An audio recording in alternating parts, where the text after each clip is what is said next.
ప్రముఖ విమానయాన సంస్థ ఇండిగో సేవలు ఇంకా గాడిన పడినట్లు కనిపించడం లేదు. లేటెస్ట్ గా 118 విమాన సర్వీసులు రద్దు చేసింది ఇండిగో. వివిధ కారణాలతో సర్వీసులను రద్దు చేసినట్లు విమానయాన సంస్థ తెలిపింది. దేశంలోని అతిపెద్ద విమానయాన సంస్థ ఇండిగోలో పరిస్థితులు పూర్తి స్థాయిలో కుదుటపడలేదా? ప్రస్తుతం పరిస్థితులు చూస్తుంటే అదే అనిపిస్తుంది. ప్రతికూల వాతావరణ పరిస్థితులు, ఇతర సమస్యల కారణంగా 118 విమానాలను రద్దు చేసినట్లు దేశీయ విమానయాన సంస్థ ఇండిగో ప్రకటించింది.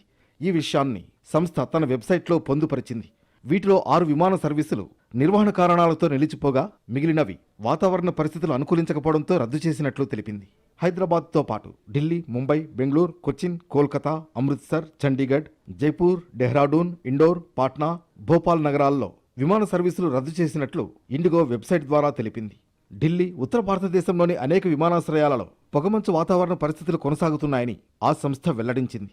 వాతావరణం అనుకూలించక అక్కడ విమాన సర్వీసులు రద్దయినట్లు వివరించింది. దేశంలోని అగ్రగామి విమానయాన సంస్థ ఇండిగో ఎయిర్లైన్స్ కొద్ది రోజుల క్రితం తీవ్ర సంక్షోభాన్ని ఎదుర్కొంది.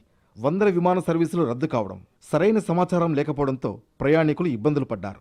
పర్యాటకులతో పాటు వ్యాపార, వ్యక్తిగత, వైద్య, విద్యా అవసరాల కోసం వెళ్లే వారికి అనూహ్యమైన ఇబ్బందులు తప్పలేదు. Director general of civil aviation అమల్లోకి తీసుకొచ్చిన flight duty time limitations rules విషయంలో క్రమపద్ధతిగా వ్యవహరించకపోవడంతో ఈ సమస్య తలెత్తిందని చెప్పవచ్చు.